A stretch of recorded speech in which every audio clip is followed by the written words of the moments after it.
നമ്മുടെ നൂറ പോയിട്ട് അനുമോളുടെ അടുത്ത് മിണ്ടാൻ ചെല്ലാണ്. ഇവൾക്ക് നാണമില്ലേ ശരിക്കും? ഇവൾക്ക് ഇച്ചിരെങ്കിലും എന്താ ചിന്തിക്കുന്നില്ലേ? ഞാൻ എന്തൊക്കെയാണ് കഴിഞ്ഞ ദിവസങ്ങളിലൊക്കെ കാണിച്ചു കൂട്ടിയത് ഞാനും ആദിലയും കൂടെ. എന്നിട്ടും പോയിട്ട് യാതൊരു കൂസലും ഇല്ലാതെ അനുമോളുടെ അടുത്ത് മിണ്ടാൻ ചെന്നിട്ട് അനുമോൾ തിരിച്ച് മിണ്ടണം എന്ന് പറയുന്നത് എന്ത് ന്യായത്തിൻ്റെ പുറത്താണ്? അനുമോളുടെ അടുത്ത് ചോദിക്കുക, എന്താ മിണ്ടുന്നില്ലേ, മിണ്ടൂല്ലേ എന്ന്. അപ്പം അനുമോൾ പറയണേ, എനിക്ക് ആരോടും ഒരു പിണക്കവും ഇല്ല, പിന്നെ എന്താ ഉള്ളത് എന്ന് ചോദിക്കുന്നുണ്ട്. ദേഷ്യമാണോ? അപ്പോൾ പറയും, ദേഷ്യപ്പെട്ടിട്ട് എന്താ കാര്യം? ഒരു കാര്യമില്ലെന്ന് അനുമോൾ പറയുന്നുണ്ട്.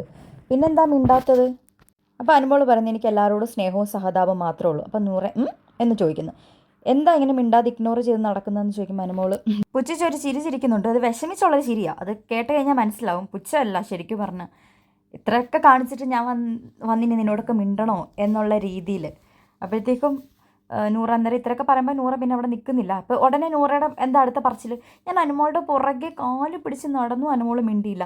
പക്ഷെ നൂറ ഒന്ന് ചിന്തിച്ച് നോക്കിക്കേ, കഴിഞ്ഞ ദിവസങ്ങളിലൊക്കെ നിങ്ങളുമായിട്ട് ഒരു പ്രശ്നവും ഇല്ലാതെ ഏറ്റവും നല്ല രീതിയിൽ ലാലേട്ടൻ്റെ ഫ്രണ്ട് വെച്ച് പിരിഞ്ഞിട്ട് നൂറയും ആദിലയും കൂടി ശരിക്കും എന്തൊക്കെ അനുമോളുടെ അടുത്ത് കാണിച്ചു കൂട്ടിയത്, എന്തൊക്കെ പ്രശ്നങ്ങൾ അവിടെ നടന്നു. ഒരു വട്ടമെങ്കിലും എന്നാൽ പോയി അനുമോളുടെ ഒന്ന് ചേർത്ത് നിർത്തൂ, അല്ലെങ്കിൽ ആരോടും അനുമോളെ അങ്ങനെ പറയരുത്, അങ്ങനെ ചെയ്യരുത്, അവളെൻ്റെ ഫ്രണ്ടാണ് എന്നുള്ള രീതിയിലൊന്ന് ബിഹേവ് ചെയ്യുക കൂടി ചെയ്യാതെ ഒറ്റപ്പെടുത്തി ഇത്രയും വേദനിപ്പിച്ച് കള്ളത്തരങ്ങൾ വരെ പറഞ്ഞ് ചതിച്ചതല്ലേ? അടി നൂറയ്ക്ക് പിന്നെ എങ്ങനെ തോന്നുന്നു അനുമോളുടെ അടുത്ത് ഒരു കൂസലും ഇല്ലാതെ മിണ്ടാൻ വേണ്ടിയിട്ട്?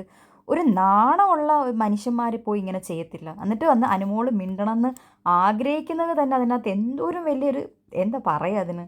അതിൻ്റെ ഇടയ്ക്ക് ഇത് ഇവിടെ നമ്മുടെ രണ്ട് ചേട്ടന്മാരിരുന്നിട്ട് ഷാനവാസിക്ക ഇന്ന് കഴിഞ്ഞ ദിവസം കൂടി ഇവരോട് രണ്ട് പേരോടും കൂടെ ഞാൻ പറഞ്ഞത് എല്ലാ പിണക്കം എല്ലാം പറഞ്ഞ് സന്തോഷത്തോടെ ഇരിക്കാൻ വേണ്ടിയിട്ട്. എന്നിട്ട് പിറ്റേ ദിവസം ലിവിങ് റൂമിൽ കിടന്ന് ഭയങ്കര അടി. ഞാൻ തന്നെ പിന്നെ എൻ്റെ അടുത്ത് പറഞ്ഞു, ഒരു പൊടിക്കങ്ങ് അടങ്ങ്, അല്ലെന്നുണ്ടെങ്കിലുണ്ടല്ലോ അതേ ഞാനിങ്ങനെ ചവിട്ടും എന്നൊക്കെ പറഞ്ഞിട്ട് നമ്മുടെ അനീഷേട്ടൻ്റെ മണ്ടയ്ക്കോട്ട് കാലെടുത്ത് വെക്കുന്നുണ്ട്. അപ്പോൾ അനീഷേട്ടൻ പറയാണ്, ഞാൻ നിന്നെക്കാട്ടി മൂത്തതാ, സോറി നീ എന്നെക്കാട്ടി മൂത്തതാ, അങ്ങനെ ചെയ്യാൻ പാടില്ല. അപ്പോഴത്തേന് അയ്യോ സോറി എന്ന് പറഞ്ഞിട്ട് നമ്മുടെ ഷാനവാസിക്ക കാലെടുത്ത് മാറ്റുകയാണ്.